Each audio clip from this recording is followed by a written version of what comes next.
இந்த நாள் நமக்கு ஒரு விசேஷமான நாள். கர்த்தராகிய இயேசு கிறிஸ்து உயிர்த்தெழுந்த நாள். அதை உலகத்தில் எல்லாரும் ஈஸ்டர் அப்படி சொல்கிறாங்க.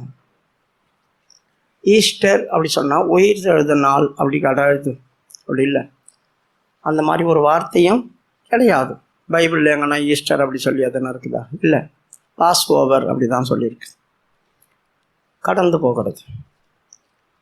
இந்த ஈஸ்டர் அப்படி ஏன் வந்துச்சு? பிரியமானவர்களே, நிம்ரோத் அப்படி சொல்லி ஒருத்தன் இருந்தான். இந்த பாபேல் கோபுரம் கட்டினவன். அவனுடைய மனைவி ஒருத்தி இருந்தா, செராமிஸ். அவளுக்கு இஸ்தார் என்றும் பேர் உண்டு. இப்போது நீங்கள் அந்த ஈராக்கில் போனீங்கன்னா இஸ்தார் கேட் அப்படி சொல்லியிருக்கும். நரகத்தின் நுழைவாயில் அப்படி சொல்லி அர்த்தம். இஸ்தார் கேட் அப்படி சொன்னால் நரகத்தின் நுழைவாயில் அப்படி சொல்லி. ஒரு ப்ளூ கலரில் சில மிருகங்கள்லாம் அதில் பொறிச்சு ஒரு கேட் வச்சுருப்பாங்க, ஆர்ச்சி மாதிரி. அதுக்கு தான் இஸ்தார் கேட்டுன்னு பேர். அப்போது அவளுக்கு 2 பேருக்கும் ஒரு குழந்தை பிறந்துச்சு. அதுதான் தம்மூஸ். தம்மூஸ் அப்படி சொன்னால் என்ன? ஜீவனின் குமாரன். எப்படி பேர் வச்சுருக்காங்க பாருங்க, ஜீவனின் குமாரன். இப்போ இவருக்கு என்ன தெரியுமா செய்தார்? காட்டில் போய் வேட்டையாடும் போது செத்து போயிட்டார். ஒரு மிருகம் அவரை அடித்து கொன்னுடுச்சு. இப்போது இந்த இஸ்தார் இருக்கா இல்லையா, அவள் இந்த சந்திர கடவுள். அவள் போய் நரகத்தில் இருக்கிற என் மகனை தம்முசை நான் கூட்டிகிட்டு வருவேன் அப்படி சொல்லி போனாலாம். இங்கே கீழே இருக்கிறவங்களாம் என்ன செய்தாங்க? நான் வரவிருக்க நீங்கள் என்ன செய்யுங்க, துக்கம் கொண்டாடுங்க. அதான் லெண்டு டேஸ், 40 நாள். இந்த ஆர்சிக்காரங்க சிஎஸ்சிக்காரங்க அப்படி சொல்லிட்டு இந்த 40 நாள் உபவாசம் போட்டு உட்காந்துக்கிறாங்க பாருங்கள். கறி சாப்பிடாம, பொட்டு வைக்காமல், நல்லா இது பண்ணாமல் அவங்க ஆர்சிக்காரங்க அதெல்லாம் செய்வாங்க. அந்த 40 நாளும் அவங்களுக்கு பூசை நடந்துகிட்டே இருக்கும். 40 நாளும் பூசை நடந்துகிட்டே இருக்கும். இது எதுக்கு அப்படி சொன்னாக்கா, இந்த இஸ்தார் யார்கிட்ட சொல்லிட்டு போனான்? அந்த ஊர் ஜனங்கிட்ட சொல்லிட்டு போனான். ஏன் 40 நாள் நீங்கள் உபவாசம் போடுறீங்க, எதுக்கு இந்த லெண்டு டேஸ் அப்படி சொல்லி கேட்டால், இயேசு கிறிஸ்து 40 நாள் உபவாசம் போட்டார் இல்லையா, அதுதான் அப்படி சொல்லுவாங்க. இல்லையே, அவர் ஊழியத்தை தொடங்குறதுக்காக உபவாசம் போட்டார். தன் ஊழியத்தை தொடங்குறதுக்காக உபவாசம் போட்டார். அங்கே நான் துக்கம் கொண்டாடிட்டு வந்தார் ஆண்டவர். எந்த ஊர்லேயாவது துக்கம் கொண்டாடிட்டு இருந்தாரா? அவர் உயிர் தெழுந்து எழும்பி 40 நாள் துக்கம் கொண்டாடிருந்தாங்களா சீசர்? இல்லையே. உயிர் தெழுந்த போது அவர் தான் சந்தோஷமாக எல்லாரையும் பார்த்து நடந்த காரியத்தெல்லாம் அவங்களுக்கு காட்சி கொடுத்து சொல்லிக்கிட்டே இருந்தார். 40 நாள் கழிச்சு அவர் பரத்துக்கு போயிட்டார். அப்போது செத்து உயிரோட எழும்பலை அப்படி சொன்னால் துக்கம் கொண்டாடலாம். செத்து உயிரோட எழும்பலைன்னா துக்கம் கொண்டாடலாம். 3ஆவது நாளே அவர் எழும்பிட்டார். அப்புறம் எதுக்கு நம்ம துக்கம் கொண்டாடணும்? துக்கம் கொண்டாட வேண்டிய அவசியம் இல்லை. சரி, இவள் என்ன செய்தா? நரகத்துக்கு போயிட்டான். போய் போராடுறான். போராடி பார்த்தா முடியல. அவனை மீட்டு கொண்டு வர முடியல. இவள் ரிட்டர்ன் திரும்பி வரும்போது அந்த பாபிலோனில் இருந்த ஜனங்கள் கேட்டாங்க, தம்மூஸ் எங்கங்க? உயிர் தெழுவார்னு நீங்கள் தானே சொன்னீங்க. உயிர் தெழுவார்னு நீங்கள் தானே சொன்னீங்க. எங்கே அவர் வரல. இப்போ நாங்கள் என்ன பண்ணுறது? நீங்கள் தானே துக்கம் கொண்டாடிட்டு இருக்க சொன்னீங்க. என்ன பண்ணீங்க? என்னையும் நினைங்க, என் துக்கத்தையும் நினைங்க.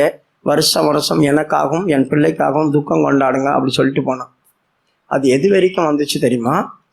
இஸ்ரவேலுக்குள்ள வரைக்கும் வந்துடுச்சு. அது இஸ்ரவேலுக்குள்ளேயும். எசேக்கியேலுடைய புஸ்தகம் 8வது அதிகாரம் 14வது வசனம் வாசிக்கும் போது இஸ்ரவேலுக்குள்ள மட்டும் வந்ததில்லை, தேவாலயத்துக்குள்ளேயும் வந்துடுச்சு. தேவாலயத்துக்குள்ளேயும் தம்மூசுக்காக அழுது கொண்டிருக்கிற ஸ்திரீகள், தேவாலயத்துக்குள்ள தம்மூசுக்காக அழுகிறதான ஸ்திரீகள் ஆண்டவர் காட்டுறாரு. பார், எசேக்கியா கிட்ட காட்டுறாரு, பார், தம்மூசுக்காக இன்னும் அழுதுட்டு உட்காந்துட்டு இருக்கிறாங்க. வருஷம் அழுதுட்டு உட்காந்துட்டு இருந்தாங்க. என்னை கர்த்தருடைய ஆலயத்து வடக்கு வாசலில் நடையிலே கொண்டு போனார். இதோ அங்கே தம்மூசுக்காக அழுது கொண்டிருக்கிற ஸ்திரீகள் உட்கார்ந்திருந்தாங்க. பாத்தீங்களா? தம்மூசுக்காக அழுது கொண்டிருக்கிறதான ஸ்திரீகள் அங்க உட்காந்துட்டு இருந்தாங்க. வருஷம் அவர்கள் என்ன செய்வாங்க? அழுது கொண்டு உட்காருவாங்க. அதனால தான் கர்த்தராகிய இயேசு கிறிஸ்து சிலுவையில் சுமந்துட்டு போகும்போது அந்த எருசலேம் குமாரத்திகள் வந்தாங்க பாருங்க, அழுதுகிட்டே வந்தாங்களே. அவங்கள பார்த்து என்ன சொன்னார்? எருசலேம் குமாரத்திகளே, எனக்காக அழ வேண்டாம், எனக்காக அழ வேண்டாம். ஆண்டவர் அந்த இடத்துல மட்டும் கம்முன்னு விட்டுட்டு இருந்தார் வைங்க, வருஷம் வருஷம் அந்த நாளில் என்ன பண்ணுவாங்க, எருசலேம் குமாரத்திகள் எல்லாம் சேர்ந்து இஸ்ரவேலில் இன்னி வரைக்கும் அழுதுட்டு உட்காந்து இருந்திருப்பாங்க. அதனால் எனக்காக நீங்கள் அழ வேண்டாம், உங்களுக்காகவும் உங்கள் பிள்ளைகளுக்காக அழுவுங்கள். பட்டை மரம், பச்சை மரத்துக்கு இப்படியான பட்டை மரம் ஒன்றுக்கும் பிரயோஜனம் இல்லாத இந்த பட்டை மரத்துக்கு அதிகமாக செய்வாங்களே, அதனால் உங்களுக்கும் உங்கள் பிள்ளைகளுக்காக அழுவுங்க அப்படி சொன்னார். எதுக்காக? அவங்களுக்கு அவங்க பிள்ளைகளுக்காக அழுவணும். அவங்க தான் சரியில்லாமல் பாவ ஜீவியம் ஜீவிக்கிறாங்க, தெய்வத்தோட சரியாக நெருங்கலை, இப்போ பிள்ளைங்களும் சரியாக நெருங்கலை. அதனால் ஆண்டவரே எங்களை காத்துக்கொள்ளும், எங்கள் பிள்ளைகளுக்காக நாங்கள் அழுகுறோம் அப்படின்னு கண்ணீர் வடித்தாங்க. அப்படி சொன்னாக்கா இரக்கம் பாராட்டி கர்த்தர் இறங்குவார். நீங்கள் யாருக்கோ அழுதுட்டு இருந்தீங்கன்னா உங்களுக்கு எப்படி இறங்குவார் ஆண்டவர்? யோசித்து பாருங்க. இவங்க இயேசுக்காக அழுகுறாங்க, தம்முசுக்காக அழுகுறாங்கன்னு வைங்க. தம்முசுக்காகவும் இயேசுக்காக இவங்க அழுதுட்டு இருந்தாங்கன்னா இவங்களுக்கு என்ன கிரிகை நடக்கும்? இவங்க துக்கம் கொண்டாடிட்டு இருந்தால் என்ன கிரிகை நடக்கும்? ஒரு கிரிகை நடக்காதே.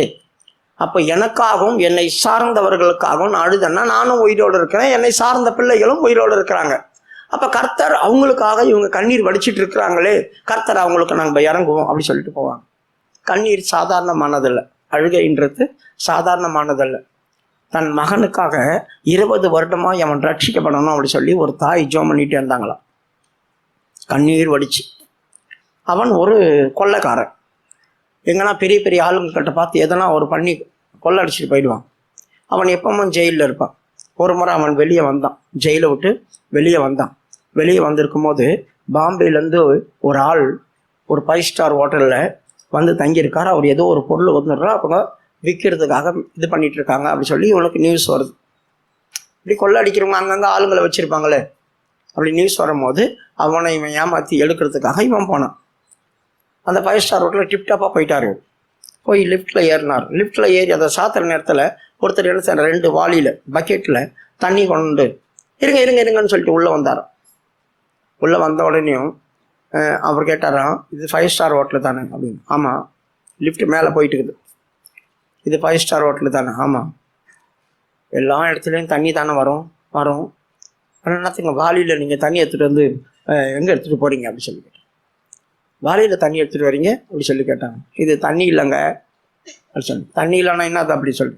உங்கள் அம்மா 20 வருஷமாக அவனை மனம் திரும்புவதற்காக அழுத கண்ணீர் அப்படி சொன்னாங்க. சொல்லிட்டு மறைஞ்சிட்டானா பாருங்க. லிஃப்ட்டில் இவங்க 2 பேர் தான் இருக்கிறாங்க. அவன் சொல்லிட்டு மறைஞ்சிட்டான். பக்கெட்டை காணும், அவனும் காணும். இவனுக்கு அந்த இடத்துலையே வேர்த்து போச்சு. கண்ணுக்கு முன்னால் இப்படி ஒரு காட்சி நடந்தால் எப்படி இருக்கும்? அவனுக்கு வேர்த்து போச்சு, பயந்துட்டான். லிஃப்ட் ஆஃப் பண்ணான். இவன் என்ன நோக்கத்தோடு போனான்னு அதை மறந்துட்டான். வீட்டுக்கு வந்துட்டான். வீட்டுக்கு வந்து அவங்க அம்மா காலை பிடிச்சி அழுதானா, இன்னைக்கு எனக்கு லிஃப்ட்டில் இப்படி ஒரு காரியம் நடந்துச்சு, நீயா எனக்கு 20 வருஷமா அப்படி அழுத, உன் கண்ணீரை எடுத்துகிட்டு வரான் ஒரு ஆள், அவன் எங்கே போனானே தெரில, யாருன்னு தெரில, மறைஞ்சிட்டான் அப்படி சொல்லிட்டு எனக்கு என்ன பண்ணுறதுன்னு தெரில. அவங்க அம்மா அப்பயும் அழுதுட்டு இருந்தாங்க ஜோம் பண்ணிட்டு. அவன் வாசலுக்குள்ளே வரும்போது, ஆண்டவரே என் மகனை ரட்சியும், என் மகனை ரட்சியும், என் மகனை ரட்சியும் அப்படி சொல்லிட்டு இதை கேட்டு தான் இவன் வந்து காலை பிடிச்சிருக்கான். அதுக்கப்புறமா இது எப்போ வெள்ளிக்கிழமை நடந்தது. அவனை ஆண்டவர் வெள்ளிக்கிழமை சந்தித்தார். சனிக்கிழமை கூட்டத்துக்கு வந்து ஞாயிற்றுக்கிழமை சாட்சி சொல்கிறேன், நான் ஒரு திருடன், கொள்ளைக்காரன், நான் கர்த்தர் என்னை இந்த மாதிரி சந்தித்தார். இனி என் வாழ்க்கையில் அப்படிப்பட்ட ஒரு பாதையில் நான் போகவே மாட்டேன், செத்தாலும் போக மாட்டேன். இனி என் தேவன் தான் எனக்கு எல்லாமே அப்படி சொன்னான். யோசித்து பாருங்கள். கண்ணீர் சாதாரணமானதல்ல. நாம் கண்ணீர் சிந்த வேண்டியது யாருக்கோ அல்ல, செத்து போனவங்களுக்காக அல்ல, உயிரோடு இருக்கிறவங்களுக்காக கண்ணீர் வடிங்க. செத்து போனவங்களுக்காக ஆண்டாண்டு தோறும் அழுது புலந்தாரும் மாண்டார் திரும்பி வரார். ஆண்டாண்டு தோறும் அப்படி சொன்ன என்ன அர்த்தம்? அந்த வருஷம் வருஷம் செத்த நாள் வருது, அந்த நேரத்தில் ஊன்னு ஊழ விட்டு அழுதுட்டு இருப்போம். ஆண்டாண்டு தோறும் அழுது புலம்பினாலும் மாண்டார் திரும்பி வர மாட்டாங்க. செத்துட்டா அவங்க திரும்பி வர மாட்டாங்க, நாம தான் அவங்கக்கிட்ட போகணும். அதனால செத்தவங்களை நினச்சி அழுதுகிட்டே இருக்கக்கூடாது, மாற்றுங்க. உங்களுக்காக அழுவுங்க, உங்களுடைய பிள்ளைகளுக்காக அழுவுங்க. அப்போன்னா உங்களுக்கு மீட்பும் ரட்சிப்பும் கிடைக்கும். இதுதான் கர்த்தராகிய இயேசு சொல்லிட்டு போனாங்க. தம்முசுக்காக அவ சொல்லிட்டு போயிட்டா. இந்த நாள் வரையிலும் இயேசு கிறிஸ்து, அதாவது எசேக்கியா காலம் வரைக்கும் அழுதுட்டு கிடக்கிறார். எசேக்கியா காலம் வரைக்கும் அழுதுகிட்டே கிடக்குறாங்க. யோசித்து பாருங்க, எவ்வளோ ஆண்டவருக்கு மன வருத்தமாக இருந்திருக்கும். அந்த நாளை தான் இந்த ஈஸ்டர் அப்படி சொல்லிட்டு இந்த சிஎஸ்சி எல்லாம் முட்டை கொடுப்பாங்க பாருங்க, ஈஸ்டர் எக்கு. அந்த கோழி எப்படி குஞ்சு புரட்சி வருதோ அந்த மாதிரி வந்துடுவார் ஆண்டவர். அந்த எக்கு அங்கங்கே கொண்டு போய் ஒழிச்சு வச்சுட்டு ஈஸ்டர் எக்குன்னு போய் தேடிட்டு கிடப்பாங்க. என்னென்னவோ பண்ணுவாங்க. இதெல்லாம் உலக காரியங்களும் பாரம்பரிய காரியங்களும் விக்கிரக ஆராதனைகளும் உள்ள வந்திருக்கே தவிர ஒரு நாளும் தேவன் அதை பார்த்து சந்தோஷப்பட மாட்டார். நீ உபவாசம் போடுற அப்படின்னா 40 நாள் இல்லை, 1 வருஷம் கூட உபவாசம் போடு, தப்பே கிடையாது. உனக்காக போடு, உன் பிரச்சனைக்காக போடு, உன் குடும்பத்துக்காக போடு, தப்பு இல்லை. ஆனால் துக்க நாள் அப்படி சொன்னாக்கா உலக வழிபாட்டுக்குள்ள நீ போகக்கூடாது. இந்த 40 நாள் துக்க நாள் அப்படி சொல்லிட்டு அதுக்காக நான் உட்காடுறேன் அப்படி சொன்னா இல்லை இல்லை இல்லை இல்லை, நீ எப்போ வேணா போடலாம். 40 நாள் உபவாசம் எப்போ வேணா போடலாம். இந்த டைம் அப்படின்னா அது பாரம்பரியம் அப்படின்ற மாதிரி வந்துடும். அதெல்லாம் நம்மளை விட்டு நீங்கணும். அந்த ஜனங்களுடைய மனக்கண்களையும் கர்த்தர் திறக்கணும். நம்மளுக்கு திறந்திருக்கிறார். பாவம், அவங்க விக்கிரக ஆராதனைக்குள்ள உட்காந்துட்டு இருக்கிறாங்க. அவங்களுடைய மனக்கண்களை என்ன செய்யணும்? கர்த்தர் திறக்கணும். கர்த்தர் அப்படி திறக்க முடியாது. ஸ்தோத்திரம் பண்ணுவோம்.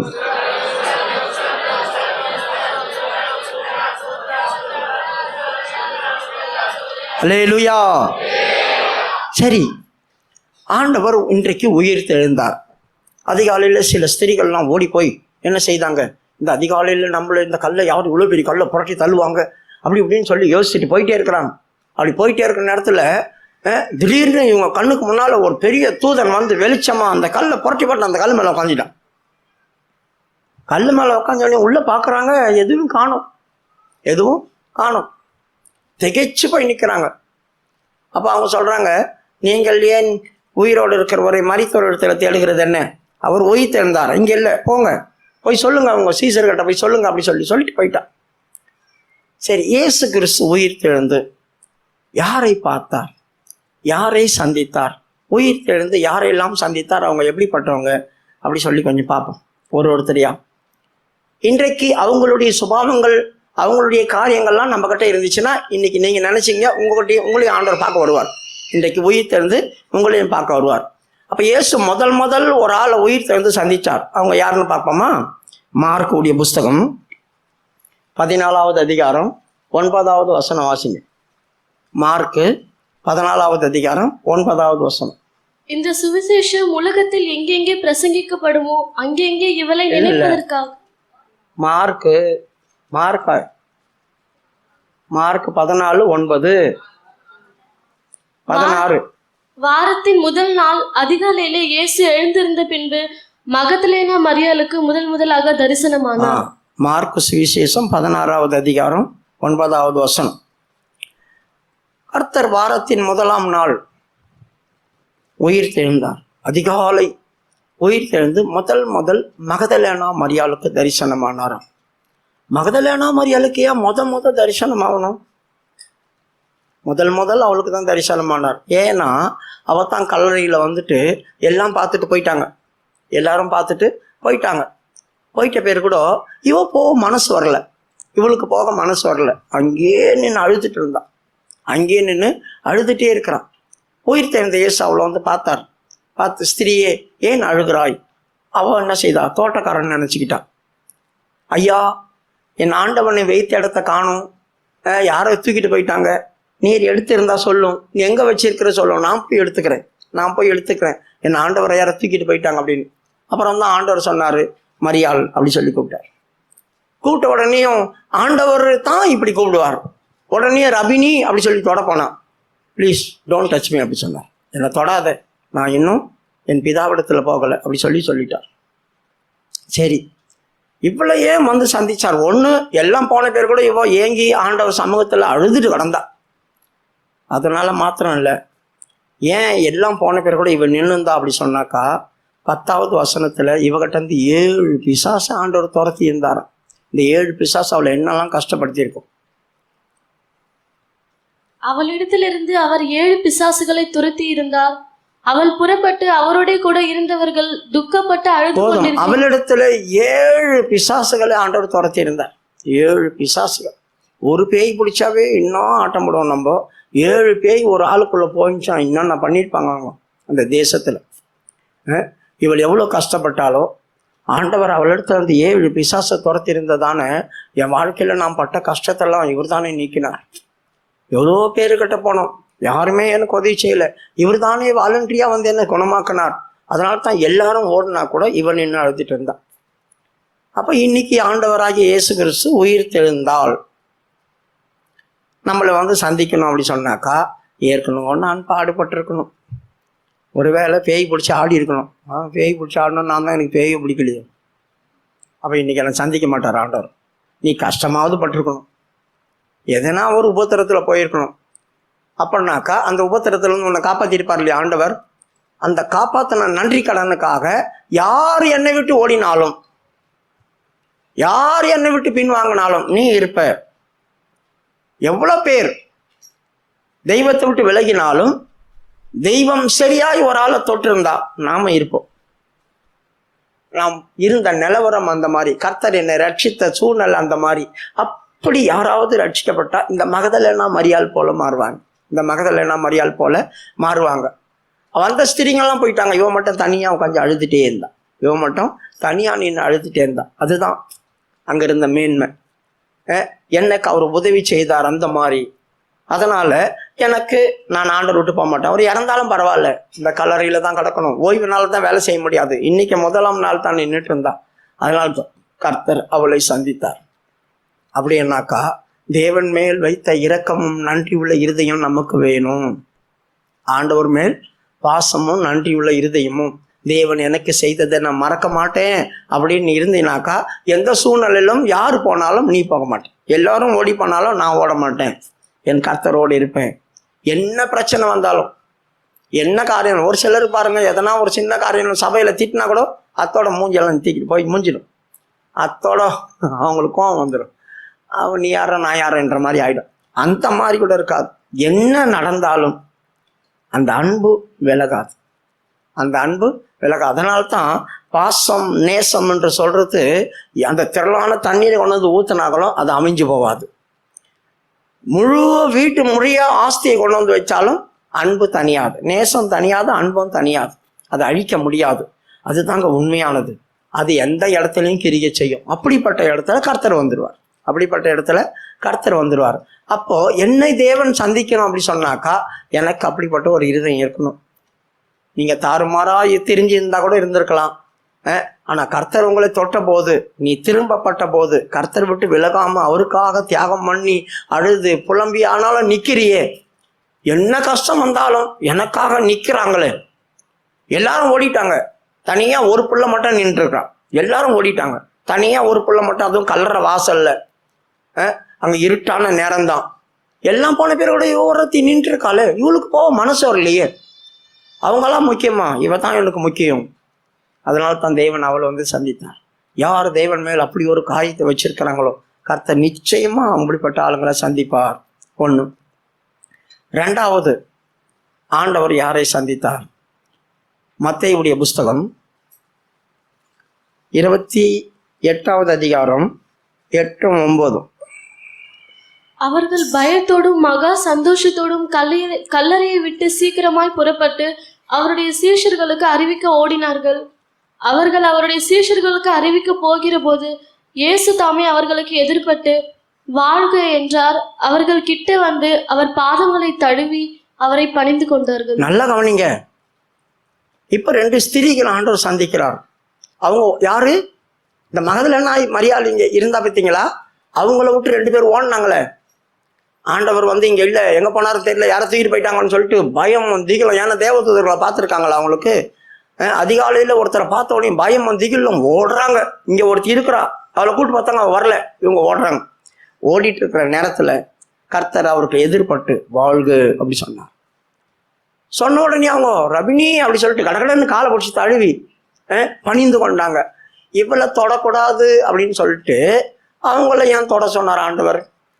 இவளை பார்த்து சொல்றாரு, என்னை தொடாதே, இன்னும் என் பிதாவின் இடத்துல நான் போகலை அப்படி சொன்னாரு. இவங்க காலை தொட்டுட்டாங்களே, அவங்கள பார்த்து தொடாதேன்னு சொல்லலையே. படிமா அந்த வசனத்தை மறுபடியும். அவர்கள் அவருடைய சீஷர்களுக்கு அறிவிக்க போகிற போது இயேசு தாமே அவர்களுக்கு எதிர்பட்டு வாழ்க என்றார். அவர்கள் கிட்ட வந்து அவர் பாதங்களை தழுவி அவரை பணிந்து கொண்டார். பாத்தீங்களா, அவர்கள் பாதங்களை தழுவி, அப்ப தொட்டு பார்த்து தானே அவர்கள் பணிந்து கொண்டாங்க. அப்ப அங்க தொடாதேன்னு சொல்லிட்டு இங்க ஏன் தொடன்னு சொன்னார்? படிமா அந்த வசனத்தை. என்னை தொடாது, சிறிய என்னை தொடாத, இன்னும் என் பிதாவிடத்துல போகல. யோவான், சத்தமா சொல்லுங்க. 20:17. யோவான் 20:17. இயேசு அவளை நோக்கி, என்னை தொடாதே, நான் இன்னும் என் பிதாவினிடத்திற்கு ஏறி போகவில்லை. ஒருத்திய சொல்றாரு, அவ தாங்க நின்று அழுதுந்தவோ, அவளை பார்த்து தொடாதே, நான் இன்னும் என் பிதாவிடத்துல ஏறி போகல. பிரியமானவர்களே, அவோ கிளம்புறதுக்குள்ளோ அங்க 2 பேர் ஓடினாங்களே, அதுக்குள்ள போய் ஆண்டவர் என்ன செய்தார்?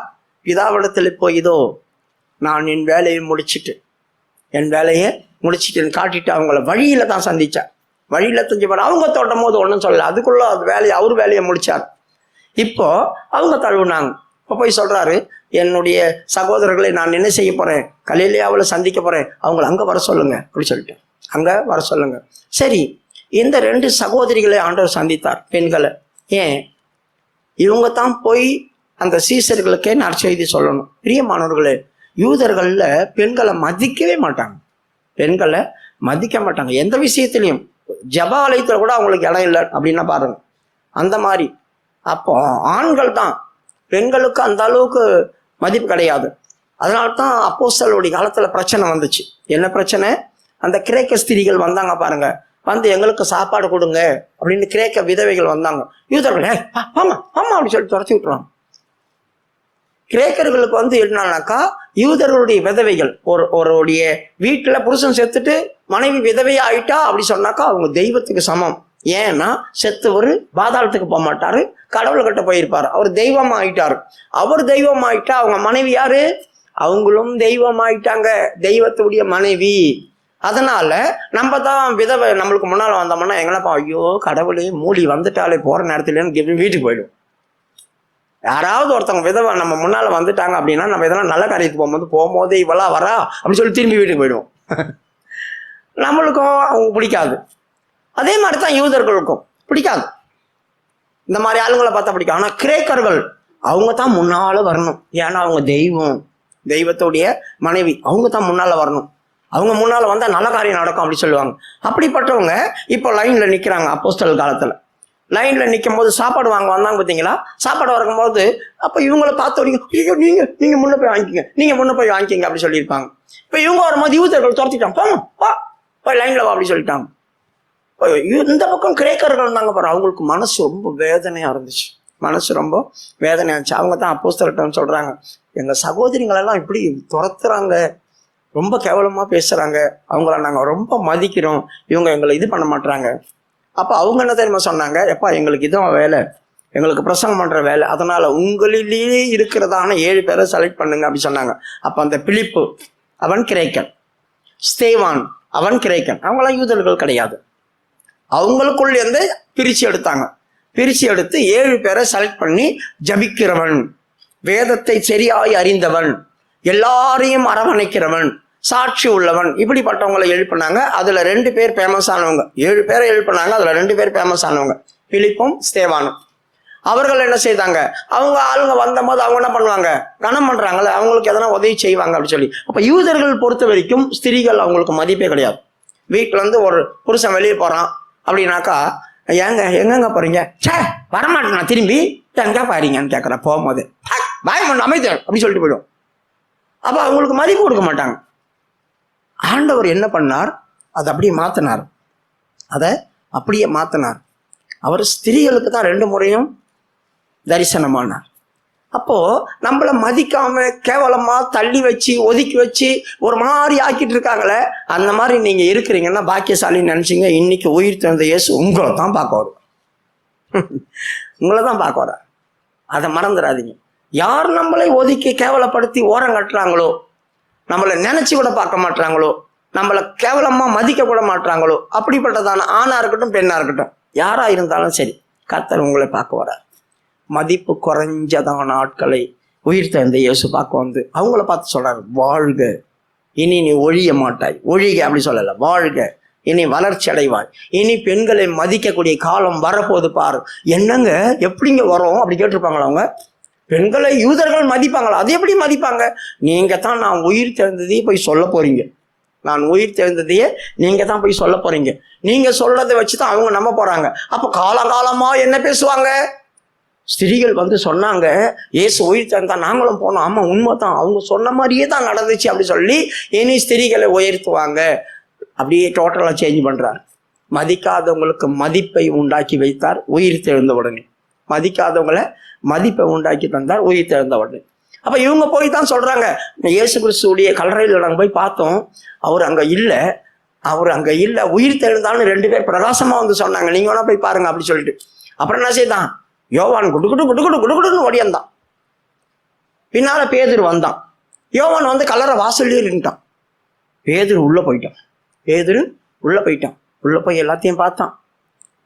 இந்த பக்கம் சீலை தொழிகள் இருந்துச்சு. பிரியமானவர்களே, மரித்த உடனே ஒரே ஒரு துணியில போட்டு சுத்த மாட்டாங்க. மேலெல்லாம் பூசி விட்டு அதுக்கு மேல ஒரு துணியை போடுவாங்க, மெல்லிய வஸ்திரம். அதுக்கப்புறமா அதுக்கு மேல கொஞ்சமா தேய்ச்சி விட்டுட்டு அதுக்கு மேல சுத்துவாங்க. அதை சுத்தி தலையில தனியா சுத்துவாங்க. அதனால்தான் சீலை துணிகளும் தலையில் சுற்றி இருந்ததான துணி. இப்போ தலைமோட்டு துணியை மட்டும் அவர் மடிச்சு வச்சுட்டு போயிருந்தார். இந்த துணியெல்லாம் அப்படி கிடந்துச்சு. யோசித்து பாருங்க. இப்போ அந்த துணியை எடுத்தான், சுத்தி இருக்கிற துணியை பார்த்தான். அவனுக்கு தெரியும் அதெல்லாம் என்னன்ட்டு. அவன் போயிட்டான் வெளியே. இப்போ ஆண்டவர் என்ன செய்தார்? மூணாவதா ஒரு ஆளை சந்திக்கிறார். ஏன் அவனை ஆண்டவர் சந்திச்சார்? ஏன்னா இவங்க எல்லாமே இப்போ இந்த ஸ்திரீகள் அவங்க இறுதி மனப்பக்குவம் எப்படி இருந்திருக்கும்? நம்மளை யாரும் மதிக்க மாட்டாங்க, நம்ம போய் எது சொன்னாலும் நம்ப மாட்டாங்களே. ஏன்னா அந்த கல்லலேருந்து ஓடும்போது பதட்டத்துல தானே போறாங்க. இந்த பதட்டத்துல போகும்போது அவங்களுடைய நிலவரம் என்னவா இருந்திருக்கும் யோசிப்பாங்க. நம்ம போய் சொன்னா நம்மளை மதிப்போம், நம்மளை ஏற்கனவே மதிக்க மாட்டானுங்க. கடலில் எதுவுமே கிடையாது காணும் அப்படி சொன்னா நம்புவாங்களா? நம்ப மாட்டாங்களே. அதனால தான் ஆண்டவரே வந்து வாழ்க, உன் பேச்சை நம்புவாங்க, தைரியமா போய் சொல்லு அப்படி சொல்லி மாத்தி விட்டு அமிச்சார். 2வது 3வது யார் அவர் சந்திக்கிறார்? 1 கொரிந்தியர் 15வது அதிகாரம் 4-5 வாசிங்க. 1 கொரிந்தியர் 15வது அதிகாரம் 4-5. அடக்கம் பண்ணப்பட்டு வேத வாக்கியங்களின்படி 3ஆம் நாளில் உயிர்த்தெழுந்து கேபாவுக்கும் பின்பு 12 தரிசனமானார். இப்போ ஆம்பளையில முதல் அவர் யாருக்கு தரிசனம்னா கேபானா யாரு? பேதுரு. கேபான்னா பாறை. அப்போ கேபாவுக்கு ஆண்டவர் தரிசனமானார். எதுக்கு அவனுக்கு தரிசனமானார்? அவன் இருதயத்துல ஒரு காரியம் இருக்குது. அது என்ன? ஆண்டவரை புஷ்ணு வந்துட்டாங்க. இப்போ ஆண்டவரை புஷ்ணு வந்த பேரு இவருக்கு மனசு ஏற்கனவே கஷ்டம். என்ன கஷ்டம்? ஏதேன் தோட்டத்தில் போய் அந்த கெட்சமனி தோட்டத்தில் போய் உட்காந்துட்டு ஆண்டவர் அழுது ஜெபம் பண்ணும் போது பிடிக்க வந்தாங்க பார்த்தீங்களா எல்லாரும். பிடிக்க வரும்போது அப்போ இவர் என்ன பண்ணாரு? இவர் இடுப்பில் கத்தி வச்சிருந்தார். இவனோட சீசன் தானே, இவன் எது கத்தி வச்சிருந்தான்? ஆண்டவர் சொல்றாரு, கொஞ்ச நாள் நம்ம எருசலேமுக்கு போகிறோம், அங்கே என்னை கொலை செய்வாங்க. அப்போ பேதுரு தானே சொன்னாரு, ஆண்டவரை வாயை மூடு, இன்னத்துக்கு உங்களை கொலை செய்யணும், அப்படியெல்லாம் நடக்கக்கூடாது, நீங்க ஏன் போய் அவங்கள்ட்ட மாட்டுறீங்க, அப்படியெல்லாம் மாட்டக்கூடாது, நம்ம பார்த்துக்கலாம் அப்படி சொன்னா இல்லையா? ஆண்டவர் அவனை பார்த்து என்ன சொன்னாரு? எனக்கு பின்னால போ சாத்தானே, மனுஷனுக்கு ஏற்றவைகளை நீ சிந்திக்கிறாய் அப்படி சொன்னாங்கல்ல. மனுஷனுக்கு ஏற்றவைகளை என்ன சிந்திக்கிறாய்னா, கத்தி வச்சு அவங்களை வெட்டிட்டு ஓடிடுவோம் தப்பிச்சு. அதான் மனுஷனுக்கு ஏற்றவளை சிந்திக்கிறான். இவர் அப்பத்துல இருந்தே இடுப்புல கத்தி சொறி வச்சிருந்தாரு. எப்போ நம்மளை கொலை செய்ய போறாங்க, மாட்ட போறாங்கன்னு இவரோடு சேர்த்து நம்மளையும் தானே காலி பண்ணுவாங்க. இவரை காலி பண்ணிட்டோம், நம்மளை காலி பண்ணும் போது நம்ம கத்தி காட்டி பயந்து மறுத்தி ஓடிடலாம் அப்படின்னு தான் இவர் வச்சிருப்பாரு இடுப்பட. இப்ப அதனால தான் ஆண்டவர் சொன்னார், எனக்கு பின்னால போ சாத்தானே, மனுஷனுக்கு ஏற்றவைகளை நீ சிந்திக்கிற அப்படின்னு சொல்லிட்டு கப்சு பண்ணி பின்னால போயிருப்பான். இப்போ இதுல இருந்தே அவர்கள் எருசலேமுக்குள்ள வந்து பஸ்கா ஆசரித்தாங்க, எல்லாம் பண்ணாங்க. எல்லாம் பண்ணிட்டு இப்ப கெட்சமனே தோட்டத்துல போனாங்க. அங்கேயும் கத்தியோட தான் போனான். இப்போ அவரை பிடிக்க வரும்போது பிரதான ஆசாரனுடைய ஒரு சேவகன் மல்குஸ், அந்த மல்குஸ் அவன் தான் எடு. வரும்போது இவன் என்ன பண்ணாரு? கத்தி எடுத்து அப்படி சீவினார், சராக் அப்படி சொல்லிட்டு. ஏன்னா இவர் ஏற்கனவே மீன் பிடிச்சி மீன் மேலே மீன் பாதிக்கப்படாமல் செதில் மட்டும் அழகாக சீவி எடுக்கிறவனுங்க தானே கத்தி வச்சுட்டு. அதனால காதை மட்டும் சரக்குன்னு சீவி எடுத்துட்டான். காது அறந்து கீழே விழுந்துடுச்சு. ஆண்டவரத்தில், ஏய் பட்டயத்தை எடுத்தவன் பட்டயத்தினால் சவம், பத்தியம் உள்ளு, பத்தி எதுக்கு எடுத்துன்னு வந்தீங்க அப்படி சொன்னீங்க. பாவி அவனை கழுத்தை வெட்டலான்னு பார்த்தா காது மட்டும் அறந்துட்டு விழுந்துடுச்சு. சீக்கிரமா மறுபடியும் இன்னொரு போடலான்னு பார்த்தா கத்தியை திட்டுறாரு இவரு. இவரை காப்பாத்தா தானே நான் அப்படி செய்யறேன், இவர் என்ன கொஞ்சம் கூட அறிவே கிடையாது அப்படி சொல்லி கத்தி வச்சு அவங்களே முடிச்சுக்கிட்டாங்க. ஆண்டவர் சொன்னார், அவங்கள விட்டுருங்க தயவு செய்து. இப்ப யோசித்து பாருங்க, காது அறந்து கீழே விழுந்துடுச்சு. ஆண்டவர் அந்த இருட்டில் பந்தத்தெல்லாம் எடுத்துன்னு வந்திருக்காங்க. அப்போ நான் நமக்கு லைட்டாக போட்டு வச்சிருப்பாங்க. பந்தத்தெல்லாம் எடுத்துனா, பந்தத்தை காட்டுப்பா, பந்தத்தை காட்டுப்பா, ரத்தம் ஊற்றிட்டு கிடக்குதுப்பா, எங்கப்பா காது அப்படி தேடி இருப்பாரா? அதெல்லாம் தேடி இருக்க மாட்டார். ஆண்டவர் அவன் காதை பிடிச்சிட்டு பட்டயத்தை முறையில போடுறா, பட்டயத்தை எடுத்தவன் பட்டயத்தால சாவான்டா, இவனை ஏன்டா காதை வெட்டன்னு அவன் காதை பிடிச்சிட்டு எடுக்கும் போது காது முளைச்சிருக்கும். சிருஷ்டிகர்த்தர் விழுந்து போன காதை எடுத்து இப்படி வச்சுட்டு இருட்டில் வச்சு இப்படி மாற்றி வச்சிருந்தான்னா அவரு. அதனால காதை என்ன பண்ணாரு, சும்மா கையை வச்சார், காது முளைச்சிருச்சு. அவன் மேலெல்லாம் ரத்தம் ஊற்றிருக்கல, அப்படியே பிடிச்சின்னு வந்திருப்பான். இது என்ன நடந்துச்சு, இது என்ன நடந்துச்சு அப்படி சொல்லியிருப்பான். இப்போ ஆண்டவரை பிடிச்சின்னு போயிருந்தா கூட இவர் பின்னாலேயே போயிருப்பார். இவர் தானே எட்டு, பின்னாலேயே போயிருப்பார். அதை பார்த்துருப்பான், அவரை பார்த்துருப்பான். இவர் உண்மையாவே கடவுளா, தப்பு பண்ணிட்டோமா, தப்பு பண்ணிட்டோமா, தப்பு பண்ணிட்டோமா. அவரை கொண்டு போய் கீழே அந்த அரண்மனை ஜெயிலில் வச்சிருப்பாங்க. இப்போ மேலே பிரதான ஆசாரியன் தானே இருப்பாரு, அண்ணா காய்பா. அண்ணா காய்பா கிட்ட போயிருப்பார். ஏய் என்ன போன காரியம் நடந்துச்சா? ம் ம் ம் ம் ம் என்ன பேச்சு வந்திருக்காது.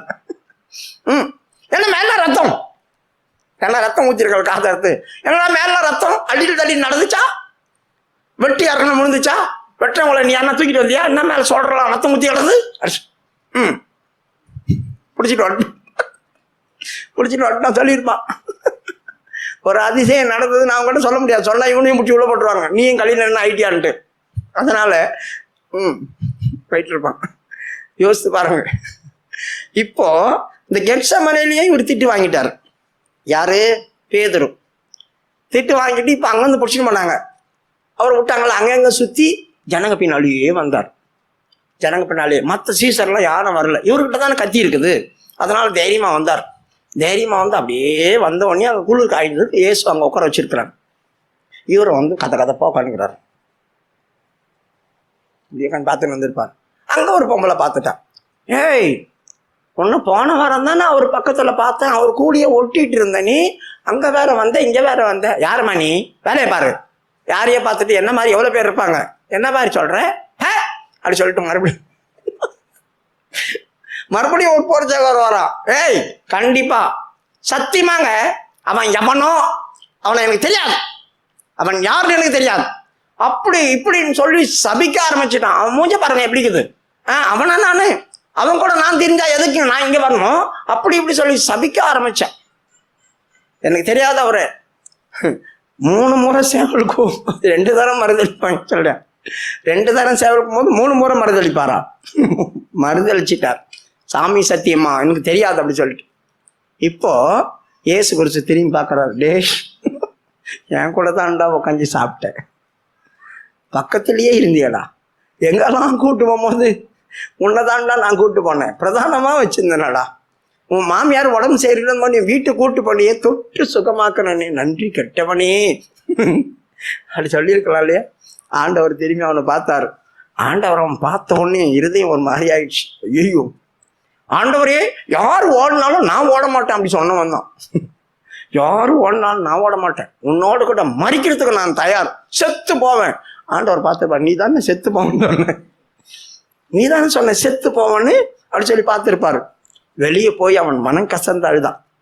படிமா மத்தேயு 26 அதிகாரமா 26 25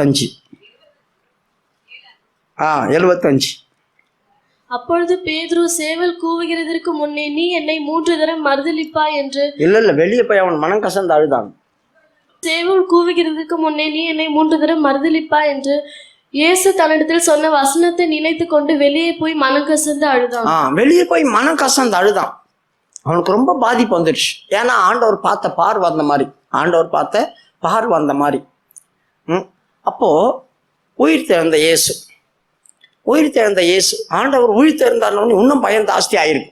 யோசித்து பாருங்க, உயிரோடு இருக்கும் போது ஒரு ஆளுக்கு முன்னாலேயே அவரு கூடிய சாப்பிட்டு, அவரு கூடிய இருந்து, அவரு கூடிய படுத்து, அற்புதங்கள் அடையாளங்கள்லாம் செய்து, அவரை பயங்கரமா சொல்லி, அவரை உயர்த்தி பேசிட்டு, கடைசியில் அவர் ஆபத்துல மாட்டிக்கிட்ட பிறகு சத்தியமா இந்த ஆளை எனக்கு தெரியவே தெரியாது, நான் பார்த்ததே கிடையாது, அப்படி எப்படின்னு அவரு முன்னாலேயே சொல்லிட்டு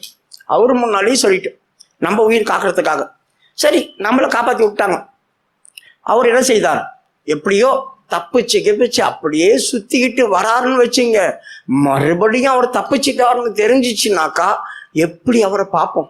இப்ப இயேசு கிறிஸ்து உயிர் தெழுந்துட்டாருன்னு ஸ்திரீகள் சொல்றாங்க. அப்ப பேதுருக்கு வந்திருக்கோம் பாருங்க பயம்.